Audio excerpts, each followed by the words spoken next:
आंखें बंद कीजिए और जरा कल्पना कीजिए एक बेहद खामोश विशाल मंगोलियाई मैदान की, जहां सर्द हवाओं के शोर के अलावा और कुछ नहीं सुनाई देता।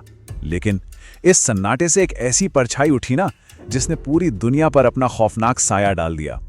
आज इस गाथा में हम एक ऐसे शख्स के बारे में बात करने वाले हैं जिसकी ताकत और उसकी मचाई तबाही ने न सिर्फ बड़े बड़े साम्राज्यों को मिट्टी में मिला दिया, बल्कि आने वाली कई सदियों तक लोगों के दिलों में दहशत भर दी।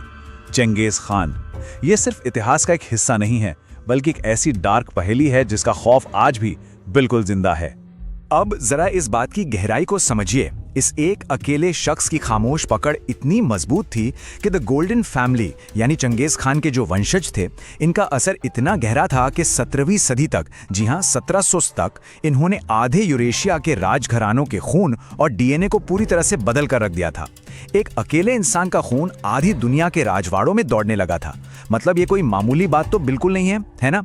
ये एक ऐसी विरासत थी जो सिर्फ और सिर्फ तलवारों और खौफ के जोर पर लिखी गई थी। तो चलिए वापस चलते हैं उसके शुरुआती दौर में, जब उसने अंधेरे से उदय लिया। Born in the dark, Genghis Khan, जिसका असली नाम वैसे तेमुजिन था, उसका बचपन किसी राजकुमार जैसा बिल्कुल नहीं था। ये कहानी खून और दर्द से शुरू होती है।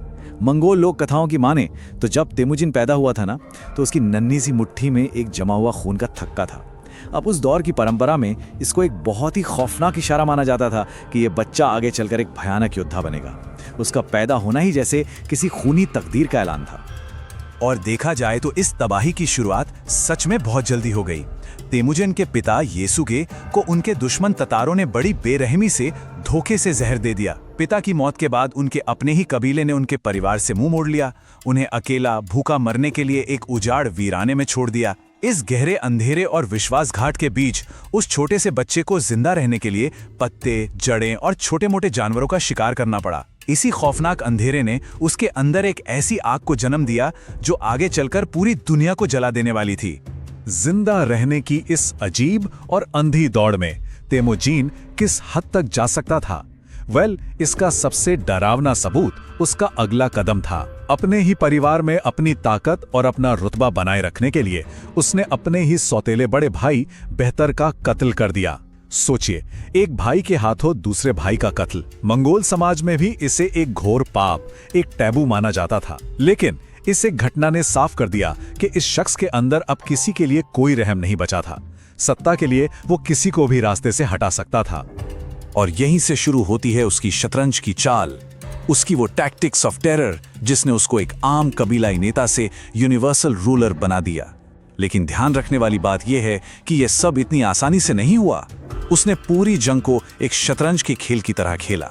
उसकी रणनीतियां सिर्फ रणभूमि तक सीमित नहीं थीं, वो अपने दुश्मनों के दिमाग से खेलता था। एक ऐसी डार्क कैलकुलेटेड मनोवैज्ञानिक जंग लड़ता था जिसके सामने उस वक्त के बड़े बड़े साम्राज्य घुटने टेकने पर मजबूर हो गए।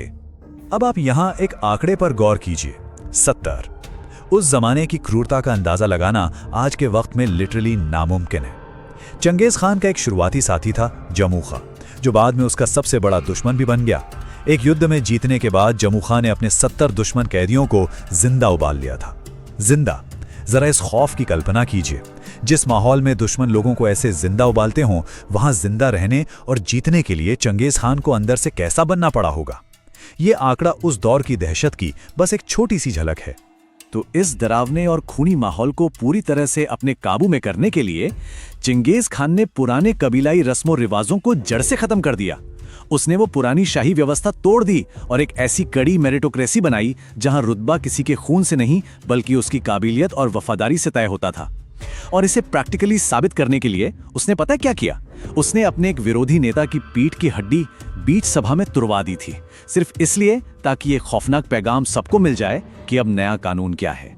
लेकिन अब एक बहुत बड़ा सवाल उठता है, इतने बड़े कत्लेआम और इस बेहिसाब खून खराबे को उसने खुद के ज़मीर में कैसे सही ठहराया? इसका जवाब था टेंगरी। चंगेज खान सच में यह मानता था कि मंगोलों के सर्वोच्च देवता टेंगरी ने उसे पूरी दुनिया पर राज करने का आशीर्वाद दिया है। उसके पास एक दैवीय कृपा है। अब इसका खौफनाक मतलब क्या था? इसका सीधा सा मतलब यह था कि जो भी उसके रास्ते में आएगा वो सिर्फ उसका दुश्मन नहीं, बल्कि स्वर्ग और खुद भगवान का दुश्मन माना जाएगा। और भगवान के विरोधी की सजा सिर्फ और सिर्फ मौत थी। इसी दैवीय आवेश के नाम पर उसकी सेना एक भयंकर बीमारी की तरह पूरी दुनिया के नक्शे पर फैलने लगी। आप रफ्तार देखिए, 1209 में वेस्टर्न गजाया, फिर जिन डायनेस्टी, 1215 में जुमदू का पतन और ठीक 1219 में ख्वाराज़मियन साम्राज्य पर हमला। उसकी सेना की स्पीड इतनी अकल्पनीय थी कि वो मानो आग और धुएं की तरह आगे बढ़ते थे। जिन साम्राज्यों को बनने में सदियां लग गई थी ना, उन्हें मंगोल सेना ने देखते ही देखते चंद सालों में राख कर दिया। जोंगदू शहर की घेराबंदी ये इतनी लंबी और इतनी ज्यादा भयंकर थी कि मशहूर इतिहासकार जॉन ऑफ प्लेनो कार्पनी के अनुसार शहर के अंदर फंसे लोगों को भूखमारी के चलते इंसान का मांस खाने पर मजबूर होना पड़ा। कैनिबलिज्म सोचकर ही रूह कांप जाती है। ये बेबसी और ये खौफ, यही तो चंगेज खान की सबसे बड़ी ताकत थी। वो लोग सिर्फ जमीनों पर कब्जा नहीं करते थे, वो अपने दुश्मन की रूह पर कब्जा कर लेते। एक्सट्रीम थे। क्योंकि चंगेज खान की दहशत सिर्फ मैदाने जंग या फौजों तक सीमित थी ही नहीं। जरा उस दौर के दुनिया के सबसे अमीर, सुशिक्षित और खूबसूरत शहरों के बारे में सोचिए। निशापुर, मर्व और हेरात। इन शहरों में लाखों लोग रहते थे। यहाँ के बाजारों में दुनिया भर का खजाना मौजूद था। लेकिन जब मंगोल सेना वहां से गुजरी तो उनके पीछे सिर्फ मौत का एक लंबा सन्नाटा और आग की राख बची। उन्होंने ईंट से ईंट बजा दी और इन शहरों का नामो निशान तक मिटा दिया। और अब जरा इस आंकड़े को सुनिए, 50,70,000। उस जमाने के जो फारसी इतिहासकार थे उनके अनुसार सिर्फ निशापुर, मर्व और हेरात, इन 3 शहरों की घेराबंदी में मंगोलों ने 50 लाख से ज्यादा लोगों को मौत के घाट उतार दिया। खैर, भले ही आधुनिक इतिहासकार इस आंकड़े को थोड़ा बड़ा चढ़ाकर मानते हों, लेकिन आप मैग्नीट्यूड देखिए। ये एक ऐसी भयंकर तबाही थी जिसकी मिसाल पूरे इतिहास में कहीं और नहीं मिलती। फिर आता है मौत और गुमनामी का दौर, द अल्टीमेट मिस्ट्री। साल 1227 में अचानक से एक बीमारी ने इस विश्व विजेता को पूरी तरह जकड़ लिया। एक ऐसा शख्स जिसने दुनिया को अपने आगे झुका लिया था, वो अब अचानक मौत के द्वारे पर खड़ा था। लेकिन आपको पता है, उसकी मौत उसकी पूरी जिंदगी से भी बड़ा रहस्य बन गई।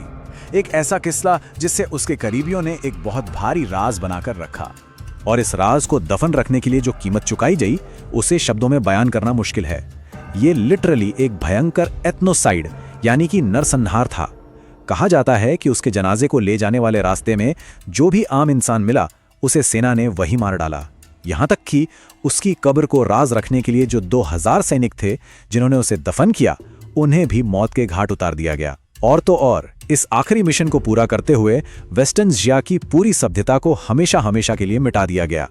उस दौर की सबसे डाकनाकट जगह को उनकी कब्र के लिए चुना गया, एक होरेग, जिसका मंगोलियन भाषा में सीधा सा मतलब है द ग्रेट टैबू, यानी सबसे बड़ी मनाही। खेती पहाड़ों के इस हिस्से को दुनिया से हमेशा के लिए काट दिया गया। इसे एक स्ट्रिक्ट नो-गो जोन बना दिया गया, जिसकी रखवाली का जिम्मा सिर्फ और सिर्फ एक खास कबीले को मिला, जिसका नाम था उरियंखाई, और उनका काम था इस राज की हिफाजत करना। आज तक, लिटरली आज तक, कोई नहीं जानता कि वो कब्र आखिर है कहां।